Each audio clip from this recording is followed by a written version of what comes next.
நான் சினிமாவுக்கு நடிக்க வந்து ஒரு 13 வருஷம் ஆகுது. இத்தனை ஆண்டுகளில் நாம் பண்ற முதல் சரித்திர படம். சும்மா எல்லாரும் சரித்திர படம் கை வச்சிட முடியாது. நம்ம பார்வைக்கு நடிக்கிற போதெல்லாம் பெருசா தெரியலங்க. முதல் படம் அடிச்சாரு பாருங்க சிக்ஸர். ஒரு சிக்ஸர் இல்ல 2-3 சிக்ஸர் அடிச்சது. யாருக்கு கிடைக்கும்? ஆனா இன்னொன்னு, யாருக்கு பின்னாடி ஒரு ஒளியில மோகன். வட இந்திய வரலாறு நமக்கு நிறைய தெரியுது. ஆனா தென்னிந்தியாவோட வரலாறு தெரிய மாட்டேங்குது. அந்த வரலாறுலாம் தெரிய வைக்கிற மாதிரி இந்த மாதிரியான கதைகள் வருது. எல்லாரும் அப்ரிஷியேட் பண்ணுங்க. அவர் மாதிரி நடிக்கிறதுக்கு எனக்கு ஒரு வாய்ப்பு கிடைச்சது. எல்லாம் வல்ல இறைவனுக்கு நன்றி. சர்வம் சிவார்ப்பணம். என்னுடைய குற்றப்பரம்பரை நாவல்ல என்னுடைய முன்னுரை வெகு நாளாய் தீ வளர்த்தது டைட்டில்.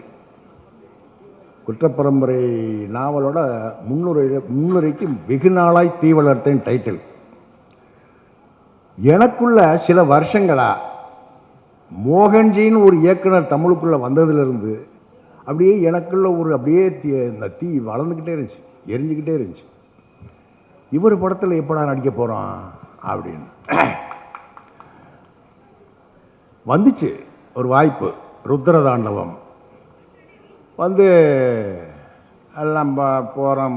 தேனியில் ஒரு பெரிய செட்டு. நான் ஒரு யுத்தக்கலை வல்லுநராக வர்றது. அந்த பகுதியில் இருக்கிற எல்லா வாலிபர்களுக்கும் இளைஞர்களுக்கும் வந்து யுத்த கலைகளை சொல்லிக் கொடுக்குற ஒரு ஆசிரியர் நான்.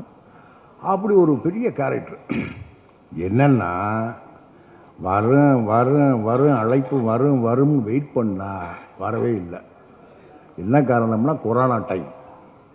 இவ்வளோ பேரையும் அத்தனை ஆர்டிஸ்டுகளையும் கொண்டாந்து தேனியில் அவ்வளோ பெரிய செட்டை போட்டு 200-300 ஆட்களை இறக்க அனுமதி இல்லை. அந்த படம் நான் பண்ண முடியாமல் போச்சு.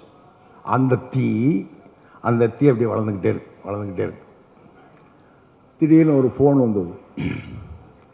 முருகன் பண்ணார், மேனேஜர் முருகன் பண்ணார். ஆஹா அப்படின்னு அந்த தீயின் நாவுகளுக்கு கிடைத்த இந்த இறையை சுழட்டி சாப்பிட்டேன். என்ன பாம்பேயில் 2 நாள் தான் நான் பண்ணியிருக்கேன். ராஜநாராயண சம்புவராயர்னு ஒரு கேரக்டரு.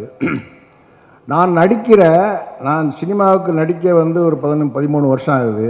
இத்தனை ஆண்டுகளில் நாம் பண்ணுற முதல் சரித்திர படம் இது. முதல் சரித்திர படம். அது மோகன்ஜியோட படம். போனால் பாம்பேக்கு போனால் பார்த்தா, அதாவது வீரம் இருக்கு இல்லையா, வீரம் வந்து ஒரு மனுஷன்ட்ட இந்த காலத்தில் இப்போ ஒரு 5 நிமிஷம் இருக்கும். 5 நிமிஷம் இருக்கிறதே பெருசு. 1 மணி நேரம் இருக்கும், ஒரு நாள் இருக்கும்.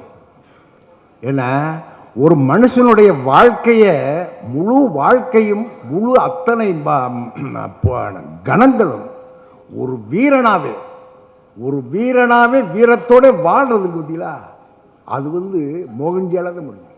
அந்த முகத்தை பாருங்க, சிரிக்குதில்லை, கோவப்படுதில்லை, எந்த உணர்ச்சியும் வெளிக்காட்டுதில்லை. அப்படியே என்ன தாகம், எவ்வளவு தேடல், என்ன உழைப்பு. அவர் எதை சொல்றது? அவருடைய உழைப்பை சொல்றதா? இன்னொன்று, அது இன்னைக்கு தகிச்சுக்கிட்டு இருக்கு தமிழ்நாடு. இந்திய கண்டமே வந்து தகிச்சுக்கிட்டு இருக்கிற, அரசியல் தகிச்சுக்கிட்டு இருக்கிற ஒரு நேரம். இப்படிப்பட்ட ஒரு நேரத்தில் என்ன துணிச்சல் இருந்தா, எவ்வளவு தைரியம் இருந்தா இப்படி ஒரு படத்தை, இப்படி ஒரு வரலாற்று படத்தை, ஒரு சரித்திர வரலாற்றை படமாக எடுத்து, என்ன துணிச்சல அத்தனையும் வந்த அவரு படம் இயக்குனரா சினிமாவுக்குள்ள வந்ததுலேருந்து எத்தனை அம்புகள், எத்தனை குண்டுகள் நெஞ்சில், எத்தனை பீரங்கி தாக்குதல்கள், எல்லாத்தையும் தூக்கி எரிஞ்சு. அப்போ கூட நோகவும் இல்லை, கோவப்படவும் இல்லை. ஆச்சரியமாக இருந்த அவர் பார்க்க. அப்படிப்பட்ட ஒரு இன்னும் என்னென்னா, சும்மா எல்லாரும் சரித்திர படம் கை வச்சிட முடியாது. எல்லாரும் சரித்திர படம் கை வச்சிட முடியாது. எனக்கு ஒரு ஆசை இருக்கத்தான் செய்யுது. நான் பிறந்த ராமநாதபுரத்து சேதுபதி சமஸ்தானத்தை பற்றி ஒரு பெரிய ஒரு வரலாற்று சரித்திர படத்தை எழுதணும்னு எழுதவே தயங்கிட்டு இருக்கிற போது ஒரு வந்து எடுக்கிறாரு பாருங்க. அதுவும் எழுத்தாளர் 6 அண்ணல் இருக்கார் இல்லையா, அவர் எனக்கு 30 வருஷம் நண்பர். அவருடைய பல வருட ஆய்வுக்கு பின்னாடி இதை தேடுறாரு. வீர வல்லாள தேவ சம்புவராயர் அவருடைய வரலாற்றை அவர் எழுதுறாரு. அது இவர் கைக்கு வருது. அண்ணல் சொன்னார், எத்தனையோ பேர் இந்த இவர்கிட்ட வந்து கேட்டு எத்தனையோ இயக்குநர்கள் போனாங்களாம், எடுக்கணும் ஆசையில் வந்தாங்களாம், பார்த்தாங்களாம், போயிட்டாங்களாம். ஆனால் மோகன் கையில் கிடைச்சி என் கனவெல்லாம் அப்படியே கொண்டாந்து கண் முன்னால் நிறுத்திட்டான் என் தம்பி அப்படின்னு. இன்னொன்று நான் இன்னொன்று நான் ஒரு ரைட்டராக இருக்கிறனால எந்த படத்துக்கு போனது இந்த டயலாக் பேப்பரை வந்தோடனே என்னடா அப்படின்னு பார்ப்பேன். ஒரு பெட்டிஷன் இருக்கக்கூடாது, ஒரு மாதிரியா ஏதாவது நேரிடும், ஆனாலும் வெளியே சொல்ல மாட்டேன். ஆனால் இந்த படத்தில் இந்த கேரக்டருக்கு எனக்கு வந்தது பக்கமாக வசனம். 14ஆம் நூற்றாண்டு கதை. அந்த தமிழ் வேணும். அந்த தமிழும் என்ன பார்வையாளனையும் நெருக்கிடக்கூடாது, நடிகனையும் நெருக்கிடக்கூடாது. அப்படிப்பட்ட ஒரு அழகான ஒரு அற்புதமான தமிழில் படிச்சுட்டு பேச வாயில் சந்தனமாக மணக்குது. அப்படிப்பட்ட ஒரு வசனத்தை அவங்க மேடம், உங்களை தான் மேடம், நீங்கள் தானே எழுதினது டயலாகு. யார் டயலாகு? ஓ அதான் ஏன்னா அப்படிப்பட்ட ஒரு வசனம். அது மட்டும் இல்லை, கேமராமேன், டிஓபி, ஆர்ட் டைரக்ஷன். பாம்பேயில் ஷூட் நடக்குது. பாம்பேலேருந்து ஒரு 35-40 கிலோமீட்டர் அந்த ஸ்டுடியோ. போனால் பாருங்கள், ராமோஜி ஃபிலிம் சிட்டியில் எத்தனையோ படங்கள் நடிச்சிருக்கேன் நம்ம. இப்படி இருக்கு உள்ளே போனால் நம்ம பார்வைக்கு நடிக்கிற போதெல்லாம் பெருசாக தெரியலைங்க. அந்த செட்டு அந்த இதெல்லாம் அவ்வளோ நடிக்கிற போது எங்களுக்கு தெரியல. பாருங்கள், விஷுவலாக எல்லாம் என்ன எத்தனை வித்தையை வச்சிருக்காரு இந்த மோகன். இது அனைத்தும் ஆர்ட் டைரக்ஷன்லேருந்து ஜிப்ரான் மியூசிக்கை கொளுத்திட்டீங்க நீங்கள். 2026 முக்கியமான படத்தை முக்கியமாக நம்ம ஸ்கோர் அடிச்சிருக்கீங்க. இன்னொன்று தயாரிப்பாளர் சோழ சக்கரவர்த்தி எங்கள் ஊருக்காரர் தான். அவருக்கு முதல் படங்க செட்டில் பார்த்தா அவரோட ஃபேமிலியோட ஒரு ப்ரொடியூசரே கிடைக்கல. வழியே போய் சொன்னாங்க, இவர் தான் ப்ரொடியூசர்னு சொன்னாங்க. அவர் ஆர்டர் இருந்தார். இல்லை, முதல் படம் அடிச்சார் பாருங்க சிக்ஸரு. ஒரு சிக்ஸர் இல்லை, 2-3 சிக்ஸர் அடிச்சிட்டார். யாரு கிடைக்கும் இப்படி ஒரு திரௌபதி படம்? இன்னைக்கு பொங்கலுக்கு பொங்கலே திரௌபதி பொங்கல் என்ன இப்படிப்பட்ட ஒரு அடி முதல் படத்தில் அடிச்சிருக்கீங்கன்னா உண்மையிலேயே நீங்க கொடுத்து வச்சவர். நீங்க மோகனுக்கு இந்த படத்தை கொடுத்து கொடுத்தீங்க, நீங்க உண்மையிலேயே கொடுத்து வச்சவர். இந்த வாய்ப்பு இல்லை, இது மாதிரி சந்தர்ப்பம் எந்த தயாரிப்பாளருக்கு கிடைச்சதுக்காக நினைக்கிறேன். அப்படி ஒரு அருமையான படத்தை என்ன ப்ரொடியூசர் அப்படி அத்தனை பேர் நட்டி, நம்ம தலைவர் நட்டி அவரெல்லாம் பார்த்தீங்கன்னா அப்படி இருக்கார். என்ன இது அங்கே அவங்க முகம் தெரியல, நடிக்கிறவங்க முகம் தெரியல. ரிச்சர்டை பார்த்தா ரிச்சர்டா எனக்கு தெரியல, நட்டியை பார்த்தா நட்டியா தெரியல, கூட நடிக்கிறவங்க யாருமே எனக்கு ஆளாக தெரியல. பூரா அந்தந்த கேரக்டர். ஏன்னா நம்ம கற்பனையில் 1000 இருக்குது. நம்ம ஒரு ரைட்டராக அந்த வரலாறுகளை, அந்த ராஜசபையை அப்படி கூட எத்தனையோ விஷயங்கள் நம்ம கற்பனை பண்ணுறாள். நான் நேரம் பார்த்ததில்லை, பாம்பேயில் பார்த்தேன். அப்படி ஒரு அருமையான அற்புதமான படத்தை. இன்னொன்று, இன்னொரு முக்கியமான விஷயத்தை நான் இங்கே பதிவு பண்ணுறேன். இந்த திரௌபதி 2 திருவண்ணாமலையை தலைநகராக கொண்டு ஆண்ட பேரரசர் வீரவல்லாள தேவராயர் அப்படிங்கிற ஒரு பேரரசருடைய கதை, அவருடைய வரலாறு, சரித்திரம். இது ஆதாரம் இருக்குது. அண்ணல் வச்சிருக்காரு, கல்வெட்டுகள் சகலத்தையும் வச்சிருக்காரு. அவரை பற்றிய கதை. இதில் நான் முழு படத்தையும் பார்த்தேன். இதில் அந்த சாதி இந்த சாதி, அவர் இந்த சாதி, எந்த சாதி இங்கே வரல, ஒரு குழப்பமும் வேணாம். திருவண்ணாமலையை தலைநகராக கொண்டு 14ஆம் நூற்றாண்டில் ஆண்ட பேரரசர் வீரவல்லாள தேவராயர், இவரை பற்றி கதை. 1342 இறந்து வர கொண்டுட்டாங்க. மதுரை சுல்தான் கொன்றுறாரு அவரை. அவர் 1342 அவர் சாகுறாரு. அன்று அவருக்கு அந்த அந்த வீரவல்லாளருக்கு திதி கொடுத்தவ சிவபெருமான், அண்ணாமலையார். இன்றும் 800 வருஷமாக இந்த திதியை கொடுத்துக்கிட்டு இருக்காங்க. வேற போட்டிலெல்லாம் குழப்பிக்கிட்டே இருக்கணும், யாரும் குழப்ப வேணாம். இது முழுக்க முழுக்க திருவண்ணாமலையை தலைநகராக கொண்டு ஆண்ட பேரரசன் வீரவல்லாள தேவராயர் அவரை பற்றிய கதை இது. இந்த சரித்திரத்தை, இது ஆசை இருக்கலாம் எல்லாருக்கும், எல்லா எழுத்தாளனுக்கும் ஆசை இருக்கலாம். ஒன்று நான் சவாலாகவே சொல்கிறேன், எல்லாம் வந்துட்டு போகும், அதை பற்றி நமக்கு பிரச்சனை இல்லை. தமிழில் இப்படி ஒரு வரலாற்று படம், தமிழ் திரையுலகம் தோன்றிய காலத்துலேருந்து பாருங்கள், ஒன்று காட்டுங்க பார்ப்போம். கற்பனை இருக்கும், கற்பனையாக இருக்கும், புனைவுகளாக இருக்கும், காதல் இருக்கும், என்னென்னமோ இருக்கும், அது வேறு விஷயம். வரலாற்றை இப்படி ஆணித்தரமாக இந்த தைரியம் வருமா? இந்த தைரியம் வருமா இன்னைக்கு இருக்கிற சூழல்ல? ஆனால் இன்னொன்று, யாருக்கு பின்னாடி ஒரு ஒளியில மோகன், யாருக்கு பின்னாடி ஒளியில அவர் நிற்கிறார், அப்படி அவ்வளவு அவருக்குள்ள இருக்குங்க. அப்படி ஒரு ஒரு பெரு ஞானம் இருக்கு அவருக்குள்ள. என்ன அவ்வளவு நிறைவான ஒரு ஆள் அவர், சகலத்தை தேடி வச்சிருக்கிறார். எந்த விஷயம் இருந்தாலும் எல்லாத்துக்கும் பதில் இருக்கு அவர்கிட்ட, எல்லாத்துக்கும் பதில் இருக்கு. அவர் சமீபத்தில் ஒரு பேட்டியை பார்த்தேன் யூடியூப்ல. என்னன்னா, யாருக்கு நான் கெடுதல் நினைச்சதில்லை, யாரும் கெட்டு போகணும்னு நினைச்சதில்லை. ஏன்னா நான் ஏன் அப்படி நான் யாரையுமே நான் கெடுக்க நினச்சதில்லை, கெட்டு போக நினச்சதில்லை, யாரும் நான் பகையாளியும் இல்லைன்னு சொல்கிறார். அவருடைய பலமே அதுதான், அவருடைய பலமே தான். மனுஷனுக்கு அவன் ஜோலியை பார்த்துட்டு அவன் திட்டமிடணும், அவன் முன்னேறி போகணும், அவன் இருக்கணும். இவனை நோண்டா அதை சொல்ல இதை சொல்ல, ஏன்னா அந்த மாதிரி இருக்கிறவன் முன்னேற முடியாது. இன்றைக்கி மோகன் எடுத்த அடியெல்லாம் ஒவ்வொரு படமும் அடிச்சுட்டு வர்றாருன்னா காரணம் அவர் தன்னை அவ்வளவு தெளிவாக வச்சிருக்கார். யாருக்கு சார்வாகவும் இல்லை, யாரையும் சார்ந்தும் இல்லை, யாரையும் சாடவும் இல்லை. அவர் யாரையும் சாடலை, யாரையும் குறை சொல்லவும் இல்லை. அவருடைய வரலாறு அவர் எடுக்கிறார். அவருக்கு ஒரு வரலாறு இருக்கு, எடுக்கிறார். எல்லாருக்கும் ஒரு வரலாறு இருக்கு, எடு. அவரவர் வரலாறு எடுங்க, தேவைப்படுது. அதுதான் தேவை. இன்னைக்கு இந்த காதலும் ஃபைட்டு இதெல்லாம் சினிமாக்கு அதெல்லாம் தேவையில்லை மக்களுக்கு. இன்னைக்கு வரலாறுகளை எடு. தமிழ் வரலாறு, பண்பாடு, கலாச்சாரம் அழிஞ்சுக்கிட்டு வருது. இப்படிப்பட்ட சூழலில் இந்த வரலாறுகளை தமிழ் சினிமாக்காரன் முத்தையிலேருந்து எல்லாத்தையும் சொல்கிறேன் இல்லை, அப்படி மோகன்ஜி ஒரு பெருந்தடம் போட்டு கொடுத்துருக்கிறாரு.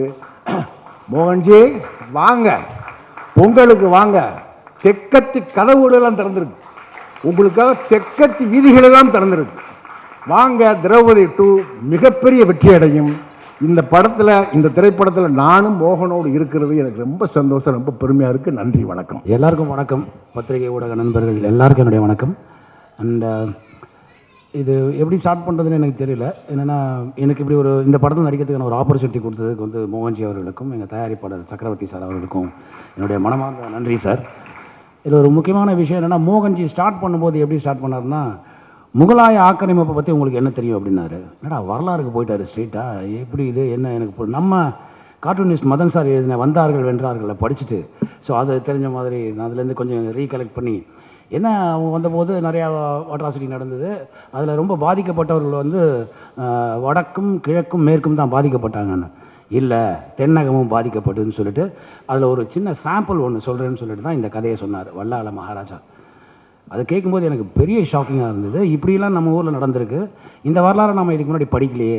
என்னுடைய அந்த வரலாற்றை தெரிஞ்சுக்கிறதுக்கான எனக்கு ஒரு ஆப்பர்ச்சுனிட்டி கிடைக்கலன்னு எனக்கு வருத்தமாக இருந்தது. அண்ட் அந்த ஸ்கிரிப்டை கொடுத்தாங்க என்கிட்ட, இதுதான் இந்த படத்தோட ஸ்கிரிப்டு, இதை நீங்கள் படிங்க அப்படின்னாங்க. அதுக்கு முன்னாடி அவர் இப்போது நம்ம எழுத்தாளர் ஐயா சொன்னாங்கல்ல, இதை மாதிரி சில விஷயங்களை என்கிட்ட சொல்லிவிட்டு இந்த ஸ்கிரிப்டை இப்போ படிங்க சார் என்கிட்ட சொன்னாங்க. ரொம்ப ஆச்சரியமாக இருந்தது. எடுத்தோடனே அவங்க மேடம் எழுதியிருந்தாங்க, இந்த மாதிரி தென்னாடு பத்மா சந்திரசேகர் மேடம் எழுதினாங்க. தென்னாடுடைய சிவனே போற்றி, எந்நாட்டவர்க்கும் இறைவா போற்றி, அருணாச்சலனே போற்றி, ஆரூர் அமர்ந்த எமது அரசே போற்றின்னு எழுதினாங்க. இது எனக்கு பெரிய ஆச்சரியமாக வந்து, என்ன இப்படிலாம் இருக்குது அப்படின்னு சொல்லிட்டு, இதுக்கப்புறம் வேறு மாதிரி தமிழ் நம்ம பேசணும்னு பார்த்தா, ஆனால் ரொம்ப அழகாக எழுதியிருந்தாங்க. ஹேட்ஸ் ஆஃப் டு மேம், அது ரொம்ப பிரமாதமாக பண்ணியிருந்தாங்க. அது படிக்கும்போதே அந்த ஸ்கிரிப்டை படிக்கும்போதே நம்மளுக்குள்ள ஒரு வைப் ஒன்று உருவாச்சு. அதுக்கப்புறம் நான் ஒவ்வொருத்தரும் இப்போ ஆக்சுவலி பேசிக்கலாக நான் எல்லாமே ஐயா சொல்லிட்டாங்க, எழுத்தாளர் ஐயா. பட் இருந்தாலும் நான் டைம் வேஸ்ட் பண்ண விரும்பல. But I want to congratulate my team. நம்ம ஃபிலிப் இருக்கார்ல, பிரமாதமான ஒரு சினிமாட்டோகிராஃபர். ஆளை கூட்டு வந்துட்டீங்களா, நல்லா விசில் அடிக்கிறாங்க உங்கள் பேரை சொன்னோன்னே. ரொம்ப அருமையாக பண்ணியிருந்தீங்க. ரொம்ப ரொம்ப அதாவது அந்த கன்ஸ்ட்ரெயின் வந்து தெரிஞ்சுது எனக்கு. ரொம்ப கஷ்டமான ஒரு சுச்சுவேஷன்லாம் ஒரு கேமரா எடுத்துக்கிட்டு பண்ண ஒரு விஷயம் என்னால் மறக்கவே முடியாது. அந்த தான் இந்த டைமில் வந்து அது ஒரு 31 நாளில் ஒரு படத்தை இப்படி ஒரு படத்தை முடிக்கிறதுங்கிறது வந்து ஒரு சாதாரண விஷயமே இல்லை. இதுக்கு மிகப்பெரிய உழைப்பு ரைட் ஃப்ரம் மோகன்ஜி, எங்கள் ஆர்ட் டைரக்டராக இருக்கட்டும், அப்புறம் முக்கியமாக நான் சொன்ன ஜிப்ரான் சார். இப்போ ரீசெண்டாக ஒரு 2-3 4-5 வருஷமாகவே மெலடிங்கிற ஒரு விஷயம் தமிழ் சினிமாவில் ரொம்ப நாள் ஆக்கிரமிச்சது. ஆனால் இப்போ அது இல்லாமல் இருந்தது. அதை திருப்பி நீங்கள் ஸ்டார்ட் பண்ணி விட்டீங்க சார். Thank you sir. எம்கோனை பாடல் வந்து ரொம்ப அருமையான ஒரு பாடல். அப்புறம் எங்கள் ஆர்ட் டைரக்டரை பற்றி சொல்லணும். அந்த மனுஷனோட உழைப்பு வந்து என்னால் யோசிக்கவே முடியல. ஒரு சீக்வன்ஸில் வந்து ஒரு விஷயம் சொல்லியிருந்தாங்க. ஆனால் அதில் வந்து எப்படின்னா ஒரு மனுஷனை கொன்னுட்டு அவனை தலையை மட்டும் விட்டுட்டு உடம்பை வந்து தோலோடு மாட்டி விட்டுருவாங்க. அப்படி ஒரு சுச்சுவேஷன் ஒன்று இருந்தது. அதுக்கு வந்து அவர் பண்ணியிருந்தார் பாருங்கள் அந்த செட்டப்பு. என்னால் மறக்க நிஜமாகவே ஒரு மனிதனை பார்த்த மாதிரி இருந்தது. ஒரு எலும்பும் சதையும் இல்லாத ஒரு மனிதன் தொங்கினா எப்படி இருக்கும் அப்படி இருந்தது. அதுக்கப்புறம் அவரோட இன்னொரு விஷயத்த சொல்லணும். நாங்கள் வந்து பாம்பேயில் அந்த ஸ்டுடியோவில் ஷூட் பண்ணிட்டு இருந்தோம். அப்போ வந்து இவர் வந்து நாங்கள் ஒரு சிவ பூஜை பண்ணுற மாதிரி ஒரு செட்டப் ஒன்று இருந்தது. அதை பண்ணிவிட்டு நாங்கள் அதுக்கான வேலைகளை பண்ணிகிட்டு இருந்தோம். எல்லாருமே வந்து அந்த முனைப்போடு ஒர்க் பண்ணிகிட்டு இருந்தோம். அங்கே பக்கத்தில் வந்து மராட்டி தியேட்டர் ஆர்டிஸ்ட் வந்து அவங்க வேற ஒரு படம் பண்ணிகிட்டு இருந்தாங்க. இந்த சவுண்டு நம்ம படத்தோட அந்த பாடல் மியூசிக் சவுண்டெல்லாம் வச்சு அவங்க வந்து எட்டி பார்த்தாங்க என்ன நடக்குதுன்னு சொல்லிட்டு. அப்படியே அவங்க வந்து ஜா ட்ராப் மாதிரி நின்று பார்த்துட்டே இருந்தாங்க. அப்போ அவங்க வந்து நேராக டைரக்டர் மோகன்ஜி சார்ட்ட வந்து ஹிந்தியில் கேட்டாங்க. மோகன்ஜி என்ன எதுங்க அண்ணா ஏதோ சொல்கிறாங்க என்னன்னு கேளுங்கன்ட்டாங்க. அப்புறம் அது இது எவ்வளோ நேர்த்தியாக எவ்வளோ நல்லா பண்ணியிருக்கீங்களே எப்படின்னா அவரை இன்ட்ரடியூஸ் பண்ணி சொன்னதுக்கப்புறம் அவங்க போகும்போது பார்த்துட்டு ஷூட்டை வேடிக்கை பார்த்துட்டு போகும்போது எங்கேருந்தோ ஒரு கிருஷ்ணர் சிலையும் சிவாஜி மகாராஜா சிலையும் வந்து கிஃப்டாக கொடுத்துட்டு போனாங்க இந்த டீமுக்கு. அதனால் மறக்கவே முடியாது. அதுக்கப்புறம் பாம்பேயில் அங்கே சப்போர்ட்டிங் பண்ண ஜூனியர் ஆர்டிஸ்ட் இருக்காங்கல்ல, எல்லாருமே மராட்டி தியேட்டர் மக்கள். அவங்க இந்த நேர்த்தியும் இந்த சவுண்டும் இந்த சிவனுக்காக இவங்க இப்படி பண்ணுற இப்படி ஒரு படம் எடுக்கிறாங்க அப்படின்னு ஒன்று தெரிஞ்சுக்கிட்டு அவங்களோட டெடிக்கேஷன். எப்போவுமே மோகன்ஜி காலையில் ஒரு 7-8 மணிக்கு ஆரம்பித்தார்னா சாலிடாக நைட்டு 2 வரைக்கும் போவார். அப்படி இருந்தும் அந்த பெயின்லாம் எதையுமே அந்த கஷ்டத்தை கஷ்டமாகவே தெரிஞ்சுக்காமல் எல்லாருமே அந்த மாதிரி ஒர்க் பண்ணாங்க. நிஜமாகவே அவங்களுக்கு வந்து ரொம்ப தேங்க்ஸ் சொல்லணும். அப்புறம் எடிட்டர் சார் எக்ஸ்ட்ரானரியாக இருந்தது சார் உங்களுடைய ஒர்க்கு. அது நான் இப்போ ட்ரைலரில் பார்த்தேன். படமாக டப் பண்ணும்போது என்னுடைய போர்ஷனை மட்டும் பார்த்தேன். படமாக நான் இனிமேல் தான் பார்க்க போகிறேன். So great work. அண்ட் வேறு யாரும் சொல்லணும் நம்ம எதாவது சொல்கிறேன். அப்புறம் மோகன்ஜி சார் அவர் இந்த கதையை சொல்லி முடித்தோன்னே என்ன மோகன்ஜி நம்ம வழக்கமாக பகாசுரன் அப்படி இருந்துட்டோம். இது இப்போது இப்படி வரலாற்று சம்மந்தப்பட்ட படத்துக்கு போகிறோம். இதுக்கு பெரிய இன்ஃப்ராஸ்ட்ரக்சர் தேவைப்படும், பெரிய ஃபண்டு தேவைப்படும். அது என்ன பண்ண போகிறீங்கன்னா அப்போ தான் எங்கள் ப்ரொடியூசரை பற்றி சொன்னாங்க. முதல் படத்தில் வந்து இப்படி ஒரு ப்ரொடக்ஷனை வந்து பண்ண முடியுங்கிறது நான் நினச்சே பார்க்கல. Hats off to you sir. அது இப்போ காசை தண்ணி செலவு பண்ணுற மாதிரி செலவு பண்ணுவாங்கன்னு சொல்லுவாங்களா, அந்த மாதிரி பண்ணார். அதுக்கு மோகன்ஜி போட்ட உழைப்பு, மோகன்ஜி மட்டும் இல்லை, அவங்க மிஸ்ஸஸ், அவங்க டாக்டர் எல்லாருமே பார்ட் ஆஃப் திஸ் ஃபில்ம். அவ்வளோ நல்லா ஒர்க் பண்ணாங்க. அண்டு ரிச்சி அவர் வந்து என்னுடைய ரொம்ப நீண்ட கால நண்பர். முதல் படம் நாங்கள் 2 பேரும் தான் சேர்ந்து பண்ணோம். ஸோ என்னுடைய முதல் படம். அந்த நட்பை மறக்காமல் நாங்கள் இன்னும் ஒன்றா ட்ராவல் பண்ணிகிட்ருக்கோம். அவர் காலையில் 4 மணிக்கு ஒர்க் அவுட் பண்ண ஆரம்பித்தார்னா படம் முடிச்சுட்டு ராத்திரி 1:30 மணிக்கு போய் படுக்கிற வரைக்கும் அவர் இந்த சிந்தனையிலே இருந்தார். அவருடைய உழைப்பு பெருசு. எங்கள் ஹீரோயின் ரொம்ப அருமையாக பண்ணியிருந்தாங்க. அவங்க திரௌபதி. அவங்களுக்கு வந்து உங்களுக்கு பெரிய ஃப்யூச்சர் இருக்குங்க. அர்ச்சனா இந்துச்சூடன் அவங்களுக்கு பெரிய ஃப்யூச்சர் இருக்குது. அப்புறம் எங்கள் படத்து வில்லன்கள் ஆக்சுவலாக பாருங்களேன், அவங்க அந்த கெட்டப்பில் இருக்கும்போது தான் வில்லனாக இருப்பாங்க. நேரில் பாருங்கள் எல்லாருமே ஹீரோஸ் மாதிரி இருக்காங்க. ரெண்டாவது அவர் நீங்கள் முறைப்படுத்தி தமிழில் பேசுனீங்க sir. Great, that's really great. அது ரொம்ப நேரமாக பாராட்டப்பட வேண்டியது. நம்ம நண்பர்கள் பரணி, எங்கள் ஐயா வேலராமூர்த்தி அண்ணன், அவரோட முதல் படம் நான் தான் எங்கூட தான் பண்ணாங்க. அது என்னால் மறக்கவே முடியாது. அண்ட் மிலிட்ரி ராஜநாராயணன் மாதிரியே இருந்தார். அவர் இந்த வயசில் அவரோட ஒரு மனித இரும்பை பார்த்தீங்கன்னா அது அவர் தான் அப்படி இருப்பார். பிரமாதமாக இருந்தது. ஒவ்வொரு நண்பர்கள் கூட ஒர்க் பண்ணுவாங்க. மேம் இவங்க சர்மா மேம், தேவயானி சர்மா ரொம்ப அருமையாக பண்ணியிருந்தீங்க. Extraordinary work by you. Thank you. நான் பார்த்த போர்ஷன்ஸ் பார்த்தா ரொம்ப நல்லா இருந்தது. அண்ட் என்டையர் டீமுக்கு என்னுடைய வாழ்த்துக்கள். அண்ட் இந்த படத்தை வந்து ஆக்சுவலாக வரலாற்று முக்கியங்க. இந்த வரலாறு தெரியணும். நமக்கு தெரிஞ்சது எல்லாமே வந்து வட இந்திய வரலாறு நமக்கு நிறையா தெரியுது, ஆனால் தென்னிந்தியாவோட வரலாறு தெரிய மாட்டேங்குது. அந்த வரலாறுலாம் தெரிய வைக்கிற மாதிரி இந்த மாதிரியான கதைகள் வரதை எல்லோரும் அப்ரிஷியேட் பண்ணுங்கள். அதுக்கு உங்களோட எல்லா சப்போர்ட்டும் கொடுங்க. தேங்க்யூ. ஒரு முக்கியமான விஷயம்னா, வல்லாள மகாராஜா வாழ்ந்த காலத்தில் நம்ம வாழல, பட் அவ்வளோ பெரிய சிவபக்தர், அவர் செஞ்சதெல்லாம் கேட்டு பார்க்கும்போது மிகப்பெரிய ஒரு விஷயமாப்பட்டது. அவர் மாதிரி நடிக்கிறதுக்கு எனக்கு ஒரு வாய்ப்பு கிடச்சிது. எல்லாம் வல்ல இறைவனுக்கு நன்றி. சர்வம் சிவார்ப்பணம்.